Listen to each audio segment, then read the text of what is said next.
자, 계속해서 공포 이야기로 이어가도록 하겠습니다. 다음 사연은 저의 열렬한 팬이라고 채널을 너무 많이 잘 보고 있다라고 보내주신 분인데 제가 가명을 민경님이라고 하도록 하겠습니다. 민경님은 2년 동안 저의 채널을 다 영상을 전부 다 보시면서 내가 겪었던 일도 한번 제보를 해볼까? 라고 이전부터 생각을 해오셨던 분인데 이 민경님이 가족들이 겪었던 이 시련과 아픔을 다 얘기하는 게 쉽진 않았대요. 그래서 우리가 힘들게 겪었던 거를 이제 와서 이렇게 얘기하는 게 무슨 의미가 있겠어 라고 제보를 안 하시다가 이제는 시간이 많이 지나기도 했고 그리고 당시에 있었던 일이 왜 그랬는지 궁금하기도 하고 또 자신의 얘기가 누군가에게는 또 도움이 될 수도 있겠다라는 생각에 정말 어렵게 결심을 하고 긴 사연을 보내주셨습니다. 그래서 민경님이 보내주신 사연을 오늘 한번 소개를 해드리도록 할게요. 민경님은 어릴 때부터 예지몽을 종종 꾸는 편이셨는데 그 꿈을 꿀 때는 왜 이런 생뚱맞은 꿈을 꾸지? 라고 했다가 시간이 지나고 나면은 내가 그래서 그 꿈을 꿨구나. 나 이거 꿈에서 꿨는데? 라고 할 정도로 이제 이후에 예지몽이었구나. 그냥 개꿈이 아니었구나. 라고 하는 경우가 많았는데 특히 같은 내용의 꿈을 3-4번 반복해서 꾸는 경우가 있었는데 이런 경우에는 이제 거의 100% 예지몽인 경우가 많았었다고 합니다.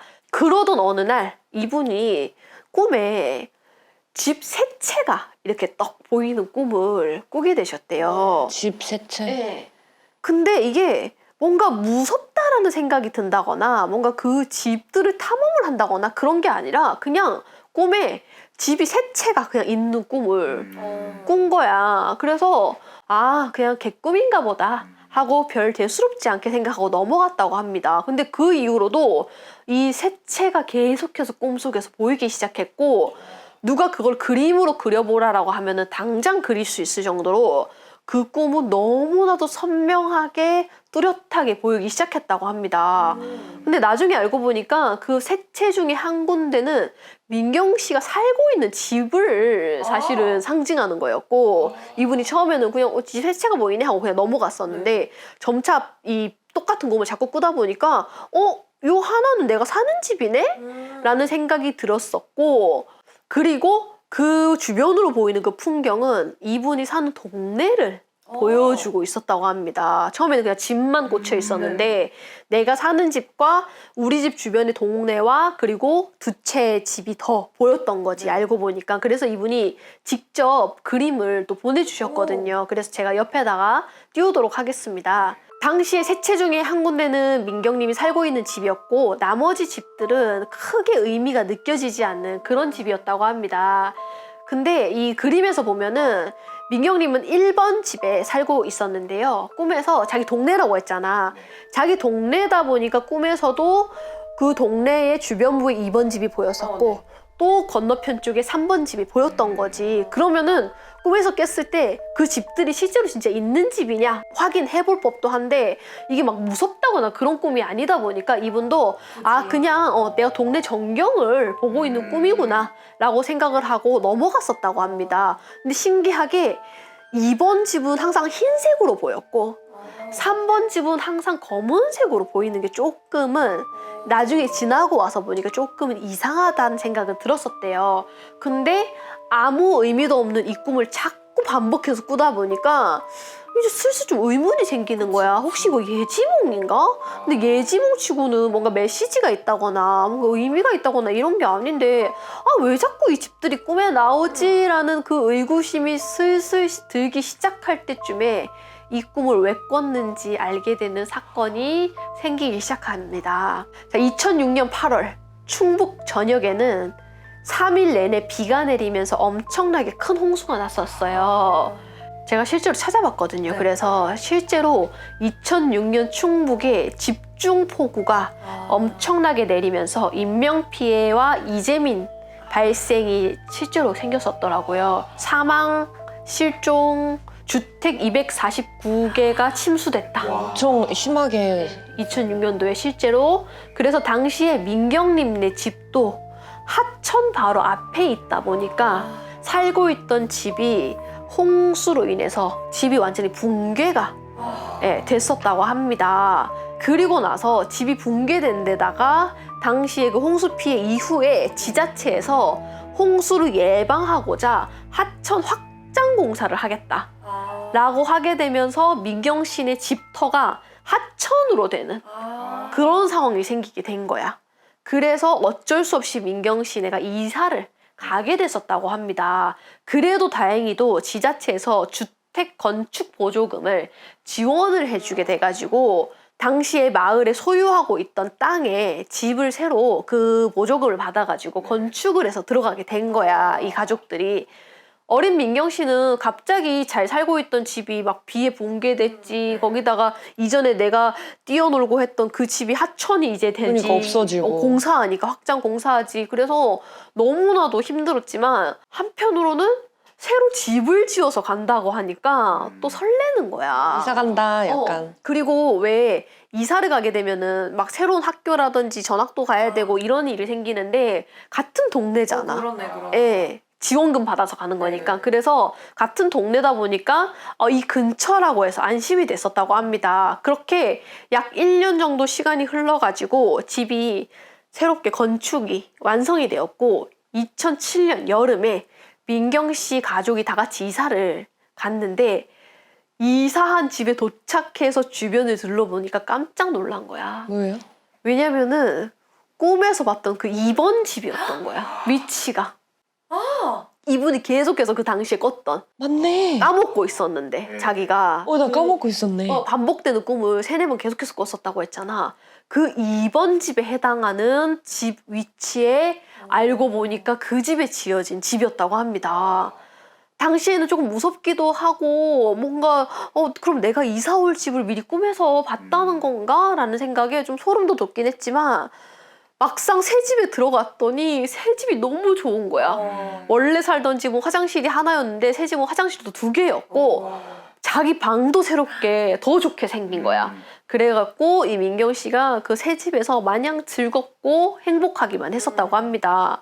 하지만 그렇게 행복한 일상을 보내는 것도 잠시 그 집으로 이사를 가게 되고 얼마 안 돼서 이상한 꿈을 또다시 꾸기 시작했다고 하는데 당시에 새롭게 지은 그 집 앞에는 실제로 밤나무가 커다랗게 있었대요. 근데 꿈에서 집을 나가가지고 새벽 좀 되게 이렇게 어두운 밖이었는데 그 밤나무가 커다랗게 보이는데 그 아래에 누군가가 서 있더래요. 밤에? 밤나무 아래에. 근데 그 사람은 키가 180에서 185 정도 되는 굉장히 큰 키를 가지고 있는 어떤 사람이었는데 민경 씨가 저 사람 왜 우리 집 앞에 저렇게 서 있지? 그것도 밤나무 밑에 저 누구지? 하고 자세히 다가가서 봤더니 그 사람은 흰색 옷 같은 거를 입고 있었고 뒷모습이 보이는데 머리카락도 굉장히 길더래요. 보통 여자잖아. 머리카락이 길면은. 근데도 여잔지 남잔지 구별이 안 가더래. 그리고 키도 너무 커. 보통 머리카락 그 정도 길면 여자라고 확신이 들 텐데 근데 점점 가까이 가서 보면 볼수록 여자가 아니라 남자 같다라는 생각이 더욱더 선명하게 들었다고 합니다. 그리고 살짝 옆으로 비춰지는 그 사람의 얼굴을 봤을 때 얼굴에는 핏기라고는 찾아볼 수 없을 정도로 얼굴이 너무나도 창백하고 그냥 딱 보자마자 죽은 사람인가? 라는 생각이 들 정도로 얼굴이 그냥 완전히 하얗대요. 그리고 나서 그 사람과 딱 가까이 다가가 쳐다봤을 때 그 사람이 탁 쳐다봤고 민경 씨를 그 순간 너무 무서웠던 나머지 왜냐면 이거 100% 귀신이다. 확신이 들었으니까.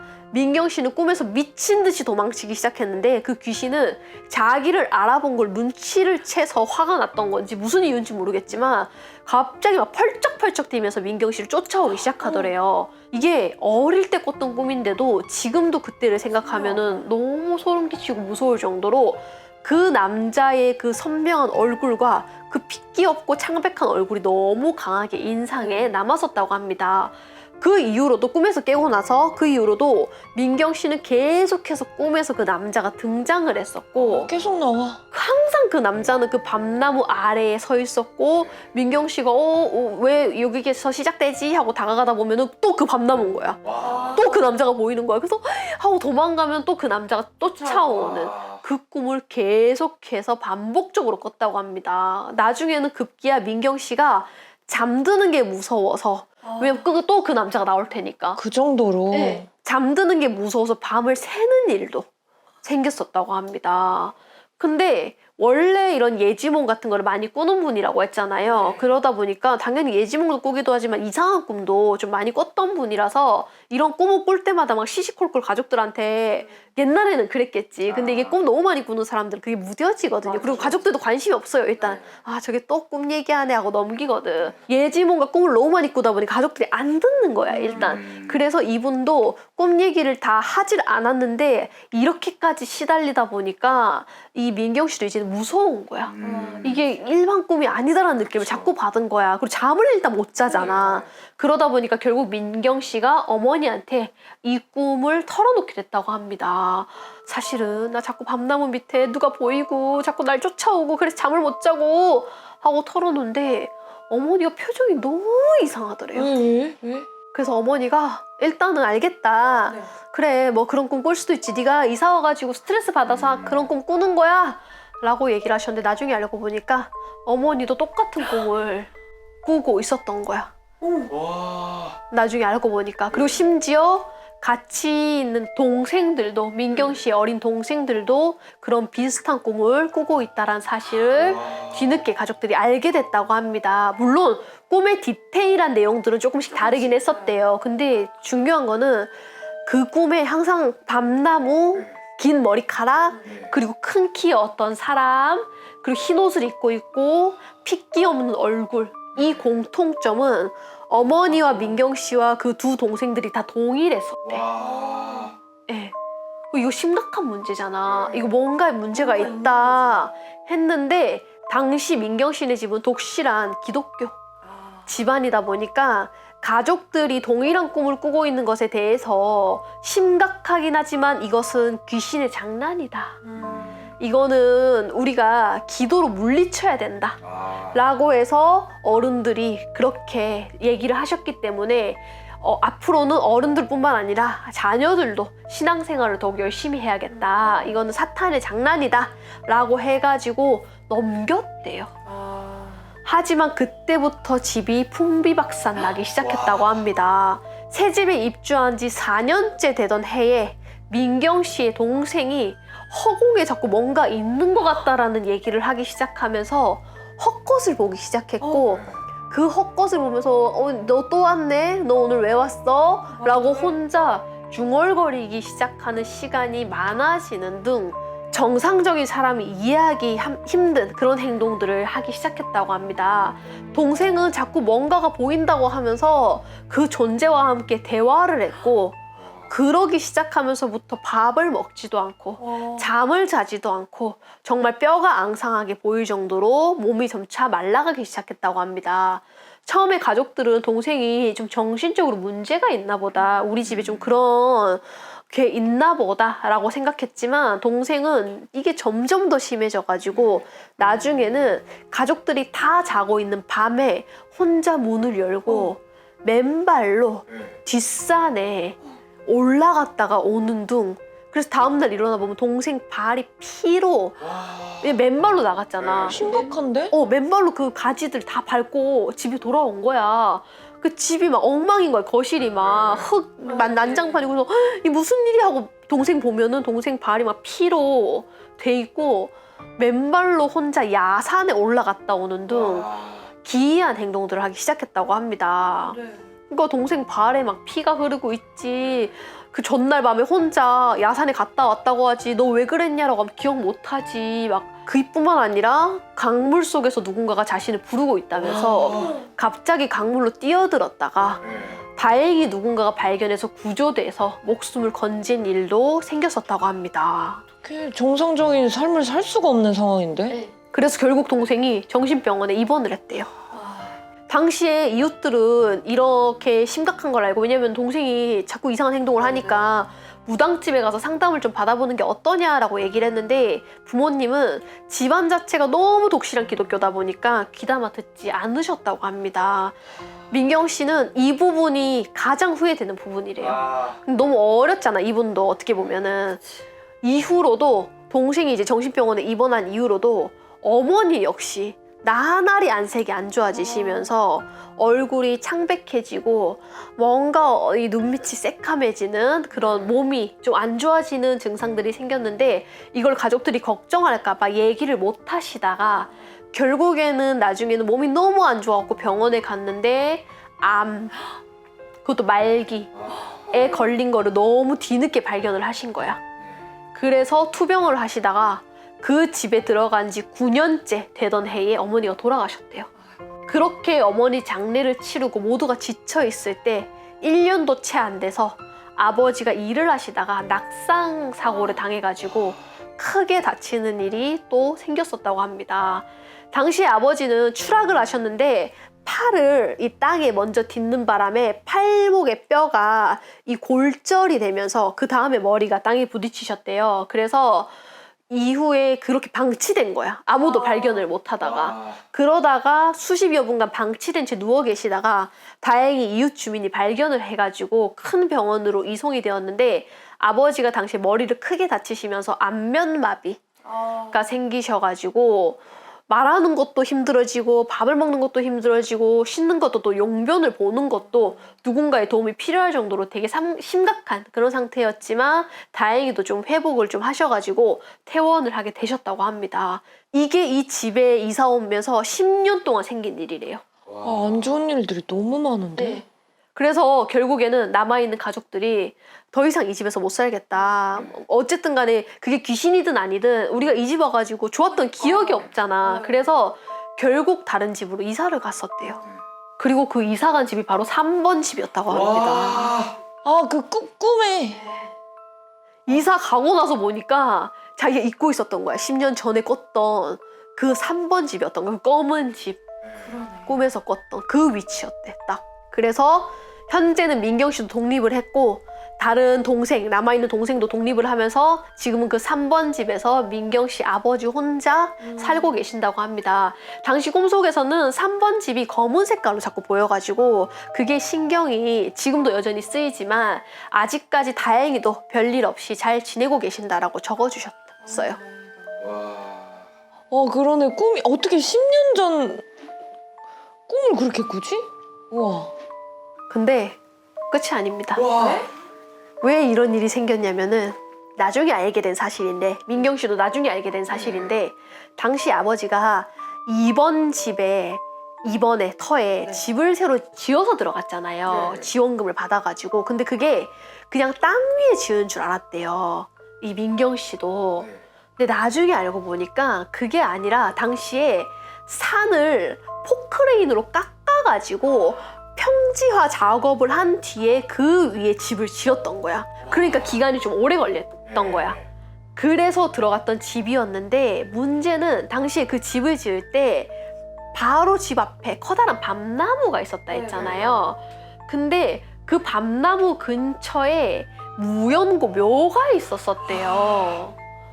근데 이게 집을 지으려면은, 저도 전문가는 아니라서 모릅니다. 집을 지으려면은 도로가 나야지 그 집이 허가가 난대요. 어쨌든 간에 당시에 그 도로가 나야지, 도로를 내야지 그 집을 지을 수가 있는데, 도로를 내고자 하는 그 길목에 묘가 딱하니 자리를 잡고 있다 보니까 묘가 없어져야지 도로를 낼 수 있고 그래야지 그 집이 지을 수 있는 그런 상황이었던 거야. 당시에 건축업자 사장님과 아빠가 상의를 한 끝에 그 무연고 묘를 정리를 하고 그리고 나서 그 집을 지을 수 있었던 거래요. 도로를 이제 깔고 나서. 그래서 그때 무연고 묘를 처리를 했었대요. 그러면 또 꿈에 나온 그 하얗고 머리 긴. 그치. 그래서 민경 씨는 우리가 산을 깎은 것, 묘를 파서 그 묘를 다른 데로 옮겨드린 게 아니고요. 관을 꺼내갖고 뼈를 화장을 시켰대요, 그때. 무연고 묘다 보니까. 그래서 묘를 화장한 것, 이 두 가지로 인해서 우리 가족이 10년간 고통을 받았다고 저는 확신을 합니다. 라고 적어주셨어요. 아마 이제 무용고 묘에 대해서 얘기를 하자면은 무용고 묘가 사실 간단한 작업은 아니에요. 이게 무용고 묘가 옛날에는 되게 간단했대. 근데 한 20년, 이게 15년, 10년, 20년 전에도 간단하진 않았을 거예요. 아마 무용고 묘가 있다는 걸 알리고 이거를 빨리 찾아가셔라 주인은 알리고 그 주인이 안 나타나면 가족이 안 나타나면 그때 처리를 할 수 있거든요. 왜냐면은 제 아는 지인도 그렇게 했었거든요. 땅에 그렇게 해서 했는데 문제는 그리고 나서 자리를 옮겨주시거나 해야 되는데 보통 무용고 묘는 이렇게 맞아 화장하는 경우가 많은데 신기하게 하필이면 그게 밤나무 근처에 있었잖아. 그러니까 얘기하신 것처럼 아마 그 흰 옷을 입은 그 남자 귀신은 그 무용고 묘의 주인일 확률이 높죠. 그리고 남자고 흰옷을 입고 있었고 이분의 표현에 의하면 그 흰옷이 약간 옛날에 그런 한복 같은 그런 느낌이 좀 났었다 하는 거 보니까 아마 그러지 않았나. 그리고 막 무섭게 쫓아왔잖아요, 계속. 맞아. 그리고 가족들이 또 똑같은 꿈을 자꾸만 꿨고 그 남자 꿈을. 그래서 아마 그 무용고 묘를 좀 잘못 건드리면서 생긴 일 같았고 이거는 제가 다른 영상에서도 했던 것처럼 이 묘를 잘못 건드리게 되면은 설령 그게 포크레인 업자라 하더라도 포크레인 기사님이라 하더라도 묘 잘못 건드리면은 이 영향을 받거든요. 그렇기 때문에 아마 이거는 아버지가 어쨌든 간에 그걸 건드림으로 집을 지으신 거잖아. 그러다 보니까 이 집안에 이 살고 있는 가족들에게 이런 안 좋은 게 많이 생겼지 않았나 라고 생각이 들고 또 이분이 얘기하신 것처럼 어쨌든 산을 깎아서 했는데 이렇게 하면 또 많은 분들은 아니 그럼 지금 지은 아파트들 지금 새롭게 건축되는 아파트들 다 산 다 깎았는데 그럼 그건 어떻게 설명하냐 라고 하시는데 물론 산을 다 깎고 나서 아파트를 짓고 나서 많은 사람들이 자꾸 땅을 밟잖아요. 땅을 밟으면서 결국은 기운이라는 거는 바뀌는 거거든요. 이 터가 너무 센 데는 많은 사람들이 와서 밟아주면은 또 오히려 더 좋아지거든요. 근데 보통 아파트나 이런 데는 조금은 그 많은 사람들이 와서 밟잖아요. 그렇죠, 인원이 많지. 그러다 보니까 공간이 기운이 바뀌는 게 좀 더 빠른 거고요. 근데 이분들 같은 경우는 산을 깎은 데다가 거기다 묘까지 또 건드렸잖아. 그리고 그 가족만 살고. 그리고 그 가족들만 살고 하다 보니까 그 기운에 어떻게 보면 좀 눌리신 게 좀 있죠. 신기하네. 그래서 이때 어쨌든 이 얘기가 참 신기했던 건 이분이 그거를 예지몽으로 미리 받았다는 거. 네, 이 꿈을 10년 전에 그것도. 한참 전인 건데. 그래서 예지몽을 봤다는 것 그리고 그 집에 들어가서 생겼던 일 안타까운 얘기긴 하지만 그래서 우리 집에 잘못 들어가가지고 이렇게 가족들이 똑같은 꿈을 꾼다든지 하시면 무조건 그거는 꼭 의심을 해보셔야 되고 물론 그런 경우도 있어요. 그게 단순히 집터의 문제가 아니라 진짜 우리 가족이 안 좋은 수가 들어오면은 안 좋아질 수는 있겠지만 이 집은 너무 뚜렷해. 집 때문이라는 게 일단 너무 똑같은 꿈을 꿨고 그 밤나무부터 시작해서 증거들이. 그 증거들이 그 전조 증상들이 너무 심하게 있기 때문에 이거는 100% 집 때문에 운이 확 되신 거라서 조금 안타까운 사연이긴 합니다. 그래서 아무튼 10년간 고통을 받으셨지만 지금 이사를 오셔서 그래도 아무 일도 안 생기셨다고 하니까 제가 추측을 해본 건데 이제 그 집은 흰색으로 보였고 이 집은 까만색으로 보였다고 했잖아요. 이 사연으로만 봤을 때는 아마 먼 얘기잖아. 사실은 10년 뒤의 얘기를 미리 꿈으로 봤다 보니까 그 마지막 집은 잘 안 보이다 보니까 상대적으로 까맣게 보였던 것 같아. 왜냐면은 저도 예지몽 꾸는 너무 많은 사람들의 이게 있을 거 아니에요. 나의 경험뿐만 아니라 또 다른 분들의 경험, 직간접적으로 경험이 되게 많잖아요. 저도 그러다 보니까 제가 추측을 해본 건데 아마 이거는 10년 뒤에 일어날 일이다 보니까 그 나머지 집은 까만색으로 보였던 게 잘 안 보이다 보니까 보이긴 하는데 선명하게는 안 보이는 거야. 근데 이번 집은 흰색으로 보였던 거는 바로 곧 다가올 미래였잖아. 그러다 보니까 되게 선명하게 보이다 보니까 색깔로 상징적으로 보였던 것 뿐이었던 거라고 난 생각해요. 그렇게 이해가 된다. 역시 수많은 데이터베이스가 있으시다 보니까 이게 확 이해가 따다다다다 돼요. 띠릭 하고 일치 뭐 이런 느낌으로 맞네. 그래서 아마 그러지 않았나. 그래서 이분도 이제 그게 까만색으로 보였던 게 좀 걱정이 된다라고 하시지만 지금 아무 일도 없으신 게 다행인 거고 제가 봐도 그 까만색이 안 좋은 느낌은 아니에요. 저는 좀 그 얘기를 하고 싶어요. 여기 동생분이 이제 물에서 누가 부른다고 하면서 확 뛰어가셨던 얘기를 하셨는데 제가 아는 얘기에서도 이게 귀신이 이렇게 심하게 들어오잖아요. 그러면은 어떤 남자분이 베란다에서 자기를 누가 부르더래. 베란다에서. 그러면서 근데 그때 나중에 깨고 나서는 내가 왜 그런 짓을 했지라는 생각을 했는데 그게 홀리면은 베란다에서 누가 이렇게 부르는데 그게 진짜 가야 될 것만 같이 그렇게 홀린 듯이 간대요. 그거를 경험을 하신 분이 최근에 저는 들었거든요. 그게 영화에서만 볼 것 같잖아. 막 순간 막 홀려가지고 오 이렇게 하면서 막 왜 이렇게 끌려가듯이 그냥. 근데 그게 아니고 잠결에 일어나가지고 화장실에 가려고 나왔나 했는데 베란다에 누가 서 있었는데 그게 마치 수호신 혹은 돌아가신 할머니의 모습으로 보이면서 마치 내 품에 오면은 너는 모든 고통을 잊을 것이고 네가 지금 고민되고 힘든 거 이거 내가 다 해결해 줄게 할매한테 와서 안겨 이런 식으로 보인대요 그게. 가야만 할 수밖에 없는 느낌이 드는구나. 그래서 그게 막 이성적으로 왜 할머니가 저기 서 있지? 왜 하필 베란다지? 이런 생각이 아예 안 든대. 그게 홀린 거잖아. 예, 그래가지고 순간적으로 자기도 맞아 나 요즘 너무 힘들어 나 할머니 품에 가서 안기고 싶어 하면서 그렇게 걸어서 가게 된대. 근데 그때 딱 누가 자기를 발견해가지고 다른 가족분이 얘 왜냐면 베란다 문을 열고 막 가니까 내가 그러고 누가 발견해가지고 자기도 깜짝 놀랐다 하더라고. 와 그런 경우 네. 어떡해? 이런 게 있대요. 그래서 우리가 홀린다라는 표현을 쓰는 게 홀리면은요 에이 뭐 그런 거 홀려 과몰입이야 나는 안 홀려 하잖아요. 하지만 그 당사자분도 전혀 그렇게 안 보이거든요. 이게 사람이 홀리면은요 그렇게 됩니다. 그거를 조절할 수도 없고 어떡하냐 그러면. 누구도 장담할 수가 없는. 그럼요. 보통 우리 쟤 왜 홀리지? 아, 이제 그런 얘기 왜 있지? 뭐 홀렸다 누가 홀렸다는 얘기 보면 막 댓글에 그거 다 원래 정신병이 있어서 그래요. 라고 하지만 너무나도 똑똑하시고 멀쩡하신 분들도 이게 홀리잖아요. 그럼 순간적으로 돕니다. 그럴 수밖에 없겠네. 그래서 이게 그 아까 얘기했던 베란다 그것도 진짜 홀려서 갔고 누가 만약에 자기 안 잡았으면은 예, 누가 가족이 나왔다가 너무 깜짝 놀래가지고 한 거야. 그런데 자기 죽었을 거라고.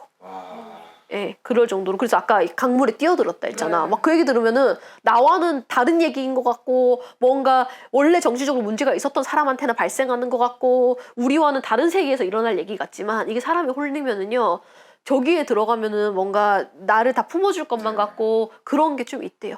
그래서 왜 시도하시는 분들이 우리 강에 뛰어내리실 때 아니 왜 저렇게 힘들게 무섭게 강에 뛰어내리고 하시지? 하는데 그분들 얘기 들어보면은 순간 강물이 따뜻하게 보인다잖아요. 순간 강물이 너무 따뜻하면서 거기가 되게 포근하게 느껴진대요. 왜냐면 우리는 이해 못하잖아. 일반 사람들은 아니 차라리 좀 편하게 가시지. 그거 얼마나 고통스러운데 춥고 왜 굳이 그렇게 선택하시지 하는데 이게 그런 거에 홀리면은요 순간 거기가 너무 따뜻하고 모든 걸 다 품어줄 것처럼 느껴진대요. 진짜 신기하다. 맞아 저도 그 생각 해봤거든요. 왜 고통스럽게 물에 뛰어들었을지. 이왕 그냥 차라리 진짜 편안해질 거 나 같으면 그냥 오래 잠드는 약 먹고 죽겠다 약간 이런 생각을 했었는데 그런 그게 그래서 그 얘기 들어보면은 거기가 너무 따뜻하고 너무 평온하고 저기에 들어가면은 나는 모든 게 해결이 돼 이런 생각이 순간적으로 든대요. 이런 얘기 들었을 때 저거는 다른 세계에서나 일어날 수 있는 일이야 하실 수 있겠지만 이 홀린다는 거는 나에게도 충분히 생길 수 있는 일이니까 내가 순간적으로 너무 어디 꽂힌다거나 하시는 거 무조건 조심하시는 게 좋다. 조심을 해봐야겠구나.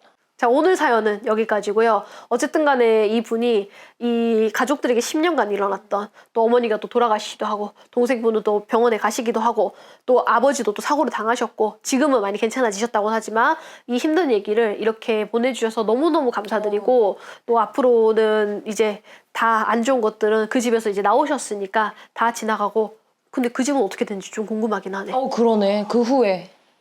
그리고 제가 찾아보면서 이분이 보내주신 거를 저는 또 사실인지 아닌지 좀 확인을 좀 하는 작업을 하다 보니까 찾으려면 찾을 수는 있을 것 같아요. 예, 그래서 그 두 번째 집은 지금 어떻게 됐는지 너무너무 궁금하기도 하지만 그렇기 때문에 어쨌든 나오셨으니까 정말 다행이고 이렇게 10년간 일어나셨던 일을 10년간 있었던 일을 이렇게 용기 내서 보내주셔서 너무너무 감사드립니다. 그리고 항상 이렇게 사연으로 여러분들의 있었던 경험담을 제가 소개를 해드리고 또 왜 생겼는지 이 설명을 해드리고 있으니까 여러분들도 자기가 경험했던 일, 가족들한테 생겼던 일, 어디서 들었던 일, 뭐 친구한테 생겼던 일 다 좋으니까요. 아래 메일로 사연 보내주시면 감사하겠습니다. 감사합니다.